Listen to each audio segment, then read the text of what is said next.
디지털 세상을 위한 디지털 인류의 위한 디지털 상식을 전해드립니다. 토모 디지쿠스. 안녕하세요, 이덕신입니다. 안녕하세요, 손엄지입니다. 안녕하세요, 김병재입니다. 요즘 지하철을 타면 신문이나 책 읽고 있는 분들은 거의 찾아보기 힘든 것 같아요. 맞습니다. 네, 맞습니다. 요즘에는 그냥 핸드폰과 이어폰이 굉장히 그냥 필수품이 된 것 같아요. 네, 저희 학생들도 지하철을 꽤 오래 타는데요. 지하철에서 웬만한 과제는 노트북으로 다 해결한다는 얘기를 들은 적이 있습니다. 그렇죠. 제가 이 이야기를 왜 하냐면 네. 남녀노소를 불문하고 사실 스마트폰을 항상 손에 쥐고 있는 이유가 뭐냐? 그 1등 공신이 있습니다. 바로 요것 때문입니다. 모바일 게임이죠. 맞아요. 요즘에는 이게 어린 분들만 하는 게 아니라 좀 나이 드신 분들도 치매 예방에 좋다라는 말들이 있어서 이런 알록달록한 퍼즐 게임을 하시더라고요. 남녀노소 상관없이 무료한 시간을 재밌게 만들어주는 이 모바일 게임. 대체 어떤 분들이 만들까요? 저도 궁금합니다. 네. 이제 우리 한번 알아볼까요? 자, 토모디지쿠스의 세계로 로그인! 오늘 호모디지쿠스를 찾아주신 분을 소개해드리도록 하겠습니다. 호모디지쿠스의 손가락 담당은 엄지 기자님인 것처럼 그램퍼스의 혁신을 담당하고 계신 조혁신 프로덕트 매니저와 함께하겠습니다. 어서 오십시오. 네, 안녕하세요. 안녕하세요. 안녕하세요.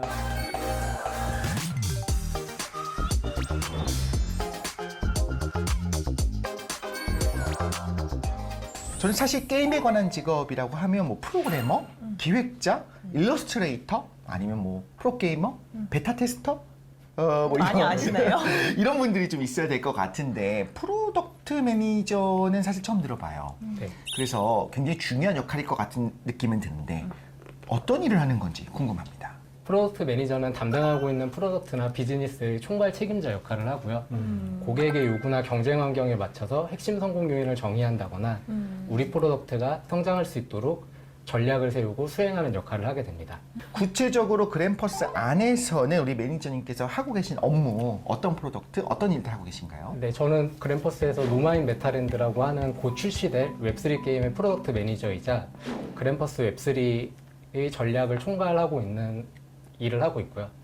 제가 속해 있는 사업실은 저처럼 신사업뿐만이 아니라 기존에 서비스하고 있는 마이리틀 셰프나 쿠킹 어드벤처 같은 기존 서비스들의 사업 운영 전반을 진행하고 있어요. 뭐 예를 들어서 이번에 업데이트한 레스토랑이 네. 그 플레이 타임은 의도한 대로 나오고 있는지 아니면 마케팅 ROI는 달성되고 있는지 ROI. 그렇지 않다면 뭐 다음 업데이트까지 고객들을 어떻게 이제 인게이지먼트를 끌어낼 것인지 등등에 대해서 연구를 하고 이제 개발 로드맵에 녹이는 업무들을 하고 있습니다. 이런 일을 하려면 이 게임에 대한 애정이 없이는 좀 불가능할 것 같은데 네. 혹시 이 직업을 선택하게 된 계기가 있을까요? 대학생 때 그 경영사례 연구 경진대회를 참가를 하면서 그 모바일 게임 기업 컴투스의 글로벌화 사례에 대해서 케이스 스터디를 했었어요. 교수님들이랑 같이 했었었는데 저랑 같이 했습니다. 했었을 때 이제 이 작은 화면에서 그리고 조작도 어려운 그 환경에서 게임이라는 콘텐츠가 가능성을 보고 투자를 하고 이걸로 글로벌 사업을 해간다는 거에 꽤 흥미를 느꼈던 것 같아요. 말씀을 들어보니 사실 매니저라고 하면 다른 기업에서도 여러 업무를 이렇게 잘 조율하는 역할을 해야 되잖아요. 게임 프로덕트 매니저도 마찬가지인 것 같습니다. 그 다양한 부서, 기능과의 커뮤니케이션이 굉장히 중요할 것 같은데 업무를 수행하시면서 뭐 애로사항 같은 거 어떤 게 있을까요? 말씀하신 것처럼 프로덕트 매니저의 중요한 역할 중에 하나가 커뮤니케이션 허브 역할이에요. 뭐 엔지니어링 부서와 고객의 언어가 다르고 마케팅 부서와 운영 부서의 목표치가 다르다 보니까 프로덕트 매니저가 중간에서 이렇게 잘 조율을 하면서 합리적인 의사결정과 그리고 설득 가능한 수준의 솔루션들을 제공을 해야 되다 보니까 되게 어려운 부분이 있는 것 같습니다. 웹3 영역을 확대하겠다 뭐 이런 말씀을 하셨는데 이게 좀 궁금해요. 지금도 충분히 잘 되고 있는데 그걸 확대하겠다는 거는 그만큼 웹3 영역이 조금 시장이 크다? 좀 가능성이 있다? 이렇게 보시는 건지. 제가 처음에 웹3에 입문을 했을 때 존경하시는 웹3 업계의 관계자분이 이런 얘기를 하셨어요. 본인에게 이제 어드바이징이 오는 프로젝트에 대해서 공통적으로 질문을 하는 게 있는데 네. 그 질문이 이제 웹3로 해결하려는 문제가 무엇이냐라는 질문을 던지신다고 하더라고요. 저도 이제 그러면 게임 업계가 웹3를 만났을 때 어떤 것들을 해결할 수 있을까에 대한 고민들을 해봤었는데 최근에는 이제 비슷한 질문들에 대해서 게임 경험의 확장이라고 대답을 하고 있고요. 그 프리투플레이, 즉 무료로 다운로드 받고 게임에서 뭐 과금이나 인앱 퍼체이스 같은 것들로 수익화하는 기존의 사업 모델이 웹2의 전형적인 비즈니스 모델이었다고 하면은 이제 부분 유료화로 수익화하는 전통적인 모바일 게임 비즈니스 모델을 탈피해서 네. 어떻게 하면 자발적으로 플레이어들이 게임에 몰입하고 그리고 플레이어들이 게임한 결과를 게임 발전에 어떻게 하면 기여시킬 수 있을까? 이 질문에 대한 답을 하면서 웹3를 녹이려고 했던 것 같아요. 여기서 제가 어려운 질문 하나 드리도록 하겠습니다. 독하다이 독실 빰빰.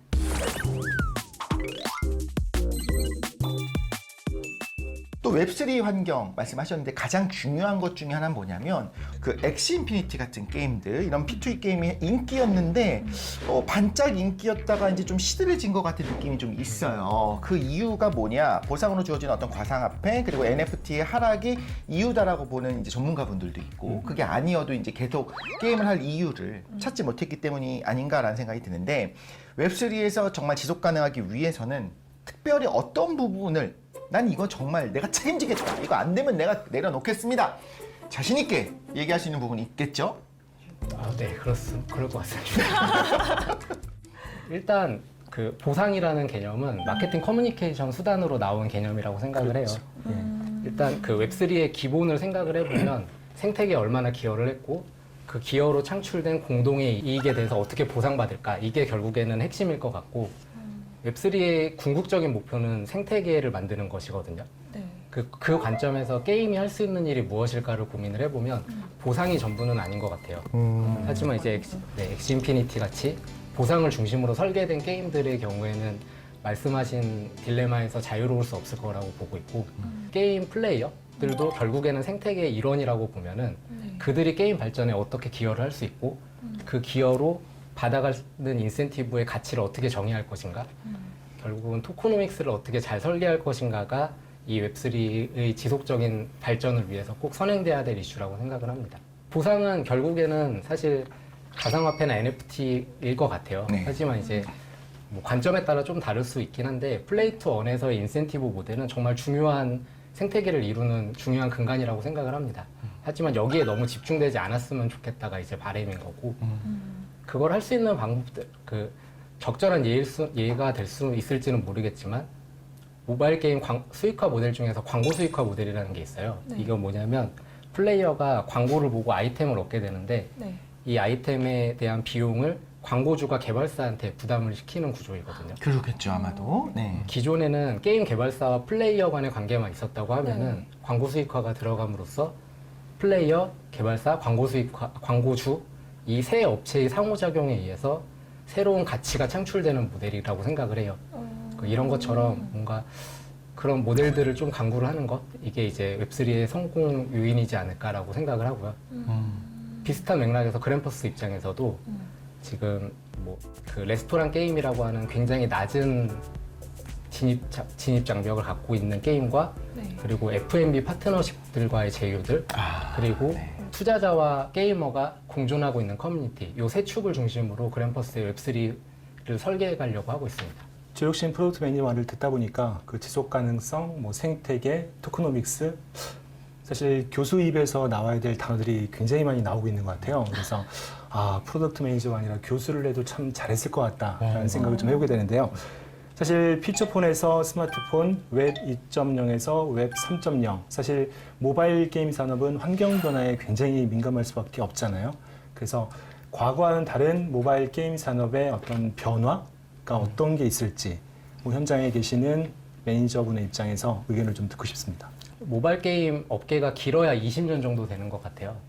짧은 시간 동안에 되게 많은 변화가 있었었는데 아무래도 그 중에 가장 큰 변화는 애플 앱스토어와 구글 플레이 같은 개방형 플랫폼이 등장했다는 점인 것 같고 기존에는 SKT나 KT, LGT 같은 통신사가 만들어 놓은 모바일 포털에 게임을 서비스하는 내수시장 중심의 산업이었다고 하면은 네이트 버튼, 네, 맞습니다. 위피 버튼 누르면 빨리 그냥 나가요. 바로 종료. 그렇죠. 그런 시장이었다면은 이제 그 애플 앱스토어, 구글 플레이가 열리면서 버튼 하나만 누르면 전 세계 플레이어들에게 우리 게임을 유통시킬 수 있는 구조가 되다 보니 개발사 입장에서는 되게 많은 기회의 장이 열린 게 된 것 네. 같아요. 모바일 게임 업계가 약간 좀 성장이 좀 복잡해진 것 같아요. 그러면서 말씀하셨던 것처럼 프로덕트 매니저들의 일들도 기존에는 이동통신사나 디바이스사의 정책 이런 거에 대응하는 데 집중이 돼 있었더라고 하면은 이제 복잡해진 환경에서는 끊임없이 이제 경쟁 환경들을 분석을 하고 크리에이티브를 실제 만드시는 개발팀 분들이 프로덕트 마켓 핏이라고 하잖아요. 프로덕트 마켓 핏한 제품들을 만들기 위해서 끊임없이 디렉팅을 해드리고 뭐 자료를 제공해드리고 이런 시대가 온 것 같습니다. 그런데 이번에 개발한 게임이 한국에서 안 된다면서요? 네, 지금 제가 담당하고 있는 게임은 P2E 버전, 아니, 웹3 버전이다 보니까 한국에서 현행법상 서비스를 할 수 없는 상황이라서 아쉬움은 있습니다. 하지만 이제 이 게임의 원작이었던 쿠킹 어드벤처 같은 경우에는 해외에서 잘 서비스가 되고 있는 게임이었고 글로벌로도 한 10만 명 정도의 DAU를 모으고 있는 게임이기 때문에 해외에서도 혁신을 일으킬 수 있지 않을까라는 기대를 해봅니다. 한국은 작다. 한국인들은 P2E 게임을 못 하나요, 그러면? 네, 현행법상은 지금 못하는 걸로 알고 있습니다. 그 부분은 좀 바뀔 수가 있을 거고요. 그 규제 자체는. 그렇죠? 네, 지금 활발하게 논의되고 있는 것 같아요. 그때 그냥 짜잔 하고 갑자기 앱스토어 1위 잘 준비했다가. 할 수 있을 거로 저는 생각이 듭니다. 혁신이 있으니까요. 이쯤에서 제가 그 게임 산업의 그 전망이나 이런 내용에 대해서 조금 알아봤어요. 네. 그러니까 저도 여러 가지 보도 자료를 받으면서 이것저것 산업을 분석을 하고 있는데 마침 딱 이 주제에 적합한 보도 자료가 있더라고요. 제가 이 독하다 이독실 이 코너가 너무 부러워서 네. 저도 하나 준비해 봤습니다. 이름하여 엄지 기자의 엄지척 트렌드.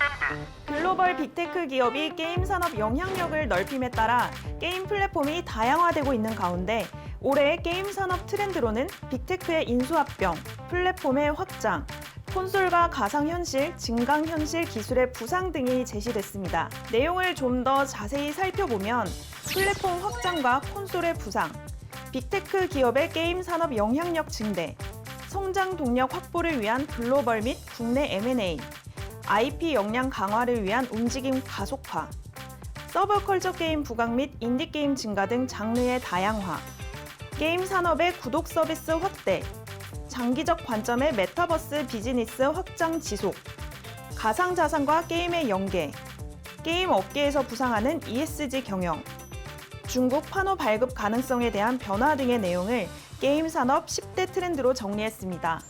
지난해 국내 게임 산업 매출액은 전년 대비 8.5% 성장해 22조 7천억 원을 기록할 것으로 분석되는데요.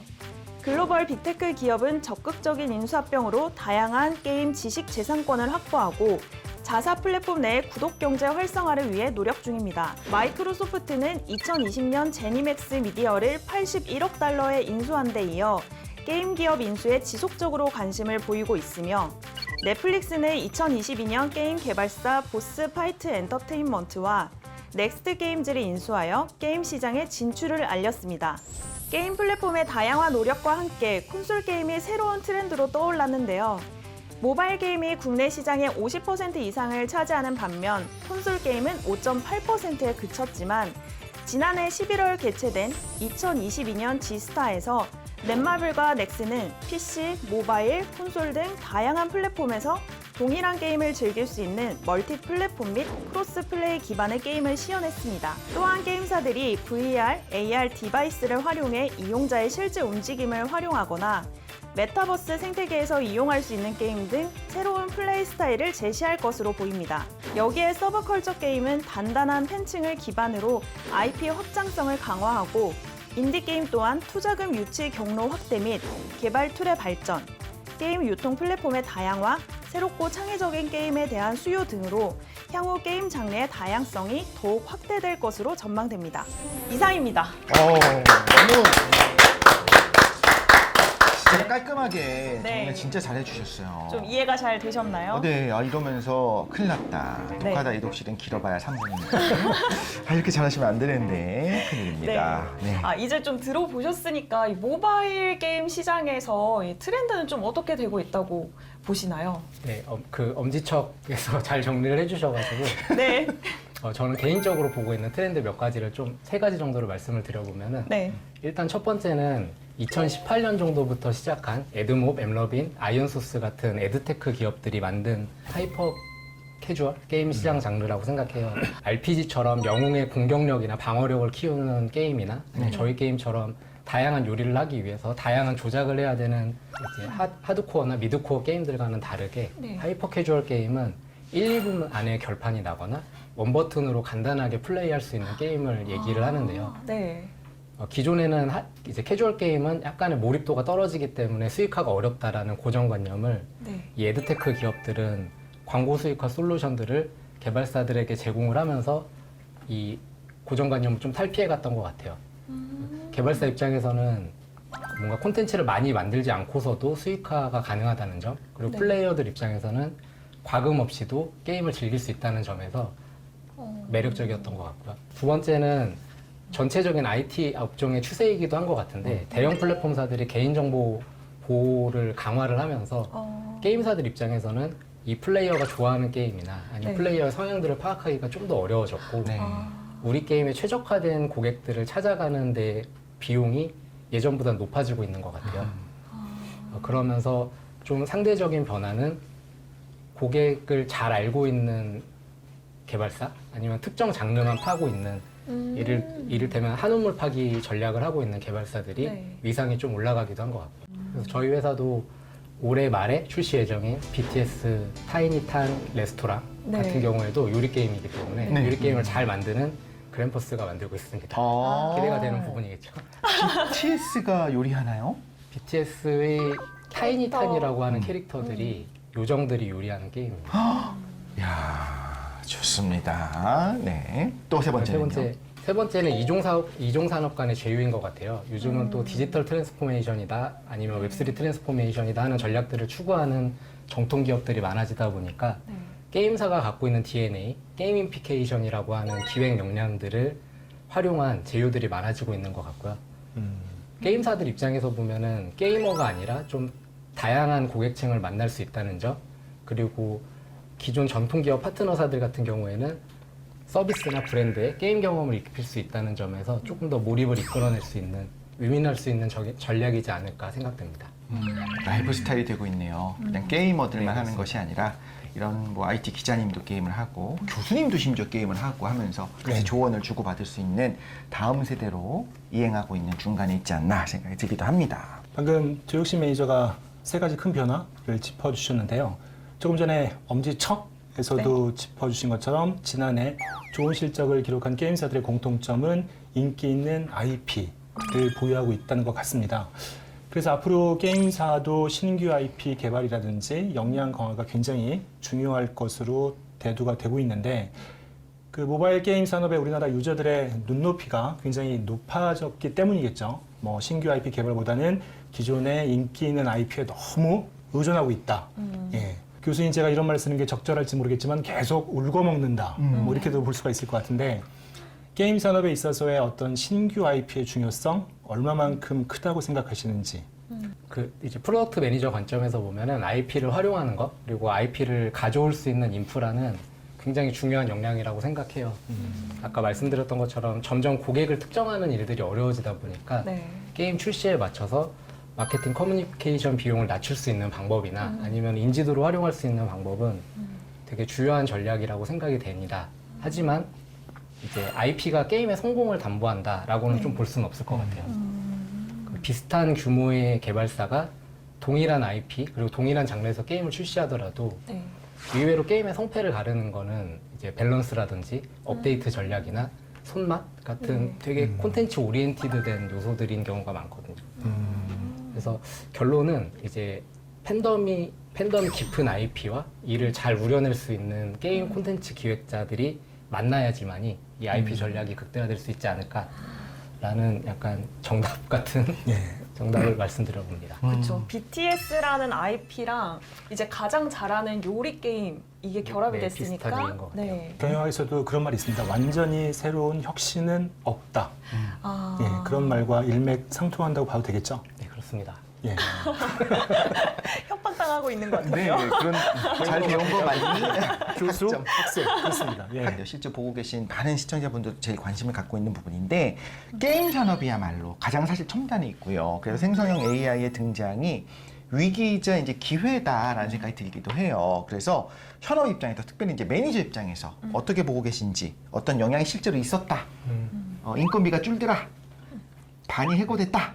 아니 약간은 매운맛으로 오히려 이제 미래에 같이 이 산업에 들어오려고 하는 많은 분들에게 좀 쓴 얘기도 좋습니다. 얘기해 주시면 좋을 것 같아요. 네, 일단 생성형 AI가 개발 효율성 차원에서는 되게 많이 와닿는 것 같아요. 일단 뭐 아까 말씀하셨던 것처럼 뭐 그 일러스트레이터를 대체한다 이런 얘기도 있을 수는 있긴 하지만 네. 어떻게 보면 또 저희는 콘텐츠를 만드는 사람들이기 때문에 이걸 또 어떻게 활용해야 될까라는 차원에서 고민을 했던 것 같고 뭐 실제로 얼마 전에 노마인 메타랜드 게임을 만들면서 그릴 레스토랑에 대한 이제 설명을 만들어줘라고 챗GPT한테 얘기를 했더니 네. 기존에는 저희 이제 사람이 만들었을 때는 뭐 스테이크를 구워주는 레스토랑입니다라고 단순하게 적혀있던 단순하게 적은 이유는 이게 그렇게 중요한 요소가 아니었기 때문에 그렇게 적어놨었거든요. 근데 챗GPT가 뭐 육즙이 잘잘 흐르는 안심 스테이크와 식감을 돋구는 폴드 포크 샌드위치를 제공하는 뭐 레스토랑입니다. 이런 식으로 되게 맛깔스럽게 표현을 해주더라고요. 듣자마자 네. 야 좋다. 그러니까요. 저 침 나오고 있어요. 지금 사실 육즙이 잘잘. 사람이 할 때는 거기에 그렇게 시간을 쏟을 필요가 없다고 생각을 하신 네네네, 거잖아요. 맞습니다. 근데 GPT는 적은 시간도 아니죠. 정말 몇 초 만에 그런 문장을 네네네. 만들어 줬다는 거죠. 그래서 생각을 해보니 네. 사실 콘텐츠 만드는 입장에서 보면은 개발 효율성과 퀄리티 이 사이에서 계속 딜레마가 있거든요. 네. 그러다 보니 그러면 어느 정도 이제 개발 효율성을 고려하면 퀄리티를 포기해야 되는 부분들이 있는데 이제 그 부분을 생성형 AI가 채워줄 수 있지 않을까라는 생각이 들고 특히나 뭐 대형 개발사가 아니라 저희 같은 아니면 저희보다 더 작은 개발사들 관점에서 보면은 굉장히 생산성 있게 일할 수 있는 이용할 수 있는 요소가 되지 않을까라고 생각이 들고 콘텐츠를 더 풍성하게 만들 수 있는 약간 축복 같은 기회이지 않을까 싶습니다. 그러니까요. 아직도 맴도네요. 육즙이 잘잘 그러니까요. 흐르고. 예, 생성형 AI 말씀해 주셨는데 사실 생성형 AI로 인한 일자리 감소는 많은 분들이 걱정하고 있는 분야이기도 합니다. 근데 다른 어떤 분야에 비해서 모바일 게임은 그래도 다양한 직업군을 이렇게 창출해낸 산업이기도 한 것 같거든요. 그래서 매니저님 보시기에 앞으로 이 모바일 게임 산업 분야에서는 어떤 새롭군이 이렇게 생겨날지, 예, 그리고 어떤 직업이 더 필요해질지, 뭐 이런 거에 대한 의견은 어떠실까요? 새로 생겨난다는 직업이라기보다는 모바일 게임이 아까 말씀드렸던 것처럼 되게 가파르게 성장을 해오다 보니까 그 과정에서 고객 경험 설계자, UX 디자이너 직군이 상대적으로 좀 약화가 된 경향은 있는 것 같아요. CX, 예. 그래서 지금 오늘 얘기 나눴던 것처럼 뭐 이종산업 간의 결합 아니면은 멀티 플랫폼, 웹3 같은 신기술들이 도입이 되면은 더더욱 고객 경험을 설계해 주시는 분들이 이 엔지니어링 그룹과 고객 간에 연결해 주는 역할이 되게 중요해질 것이라고 보고 있습니다. 저는 이제 게임 업계를 취재를 하다 보면은 업계분들이 좀 힘들어하는 게 정부의 어떤 규제인 것 같아요. 그래서 현업에 계신 입장에서 좀 정부가 노력을 해줬으면 좋겠다, 지원을 해줬으면 좋겠다 하는 부분이 있을까요? 오늘 저희가 얘기 나눴던 것처럼 뭐 그 신기술들을 되게 많이 도입하고 있는 콘텐츠이기도 하고 오늘도 되게 많은 스타트업들이 생겨나고 또 문을 닫기도 하는 경쟁 환경이나 아니면 버튼 하나만 누르면 글로벌 진출이 가능한 산업 환경 등을 네. 생각을 해보면 네. 약간 다양한 레이어에서 진흥책이 나올 수 있지 않을까라는 생각을 해봅니다. 예를 들어서 같은 게임 산업에 있는 업체들이라도 다양한 컨셉의 업체들이 있어요. 뭐 1인 개발자는 물론 2에서 3개월마다 게임을 출시를 하는데 이제 인력 확충에 좀 어려움을 겪고 있는 회사들도 있고 대형 타이틀을 레퍼런스 삼아서 독립은 해서 이제 앞으로 한 3, 4년 동안 게임을 150명 정도의 인력을 투입해서 만들어야 되는데 이제 초기 투자 없이는 좀 어려움을 겪는 회사들도 있고요. 다양한 업체들을 좀 아우를 수 있는 투자 환경이나 아니면 채용 환경을 조성할 수 있는 진흥 정책들이 나오면 도움이 되게 많이 될 것이라고 생각합니다. 일단 이 업계에 일하고 싶어하는 많은 분들이 있습니다. 이건 확실합니다. 저 때부터 있었고 지금까지 계속 성장하는 산업이기 때문에 그런데 마지막으로 게임 산업에서 일하고 싶어하는 그 수많은 분들에게 해주고 싶은 말 있으면 뭐 조언도 좋고요. 뭐 지금이라도 도망가 이것도 괜찮습니다. 뭐든지 좋습니다. 조언을 좀 부탁드릴게요. 네, 일단 게임도 결국엔 콘텐츠를 만드는 일인 거고 콘텐츠를 만드는 거는 이제 만드는 사람의 철학, 신념 이런 것들이 녹아 있어야 그 응축된 힘이 나오는 것 같아요. 그 뭐 외부 환경이야 이런 것들은 얼마든지 변할 수 있고 기존의 강점이 약점이 되는 일들도 되게 비일비재한 산업인 것 같고요. 그래서 본인이 만들고 싶어하는 게임이나 아니면 담당하고 싶어하는 게임이 무엇인지 뭐 장르뿐 아니라 뭐 심지어 매출이 얼마 달성하는 게임, 어느 유저들이 플레이하고 싶어하는 게임 이런 것들을 디테일하게 정의하는 습관이 일단 시작돼야 될 것 같고요. 프로덕트 매니저 관점에서 보면은 특정 주제에 대해서 좀 다양한 관점을 가진 사람들과 커뮤니케이션하는 스킬들, 이제 분석을 잘하기 위해서 케이스 스터디를 한다던가 관심 있는 산업 분야에 대해서 좀 더 깊게 몰두하는 것 이런 습관들이 들어진다면 얼마든지 이 업계에서도 프로덕트 매니저로 성공할 수 있지 않을까라는 생각을 해봅니다. 네, 매니저님 지금 저희가 매운맛 버전으로 와서 그만큼 제가 애정이 있기 때문이었는데 오늘 어떠셨는지 궁금해요. 소감 한 말씀 부탁드리겠습니다. 예상 외로 날카로운 질문들이 많아서 왜 예상 외죠? 절 둥글게 보신 겁니까? 네. 전반적으로 좀 재밌었던 것 같고 그리고 저도 준비를 하면서 이 업계가 어떻게 성장해왔고 그리고 앞으로 어떻게 갈지에 대한 고민들을 좀 해왔던 뜻깊은 시간이었던 것 같습니다. 함께해 주셔서 너무나 감사드립니다. 네, 감사합니다. 저는 지금까지 보면 그냥 게임은 참 재밌다. 어떤 유저 입장으로만 생각을 해봤는데 개발자 입장에서 어떻게 진행되고 있는지 알고 나니까 이게 정말 산업 자체가 광범위하게 또 앞으로 가능성이 있는 무궁무진한 분야구나라는 생각이 처음으로 좀 들었습니다. 맞습니다. 이거 사용자에게는 굉장한 즐거움을 주고 또 기업은 돈을 벌 수 있고 이게 또 거대한 산업이 돼서 또 우리나라 국가 경제를 이끈다고 생각하니까 굉장히 매력적인 산업 분야인 것 같아요. 김 교수님 오늘 같이 처음 하게 됐는데 네. 혹시 어떠셨는지 궁금합니다. 예, 저는 살면서 두 가지 미를 중요하게 생각하는데요. 첫 번째가 재미고 두 번째가 의미입니다. 네.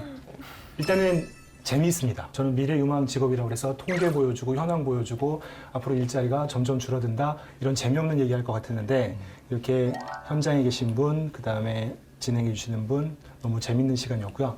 두 번째는 참 의미가 깊은 시간인 것 같아요. 그 모바일 산업이라는 산업 현황에 대한 이해도 할 수 있고 그리고 가운데서 젊은 세대들이 어떤 것들을 준비해야 되는지 그리고 앞으로 어떤 것들을 할 수 있는지 이런 가치 있는 얘기를 나눈 것 같아서 굉장히 의미가 있었고요. 사적으로 한 말씀 더 드리자면 제 제자와 함께 할 수 있어서 더 의미 있는 시간이었다. 이렇게 정리를 좀 해보겠습니다. 네, 맞습니다. 얼마나 또 뿌듯하실까라는 그럼요. 생각이 들기도 합니다. 네. 저희도 정말 교수님 모시고 네. 이런저런 인사이트 네. 있는 이야기를 들어서 너무나 좋았습니다. 의미 있고 재미있었던 시간이었습니다. 오늘은 여기서 인사드리도록 하겠습니다. 저희는 다음 시간에 또 다른 재미있는 신박한 이야기를 가지고 돌아오도록 하겠습니다. 다 같이 인사할까요? 네. 안녕!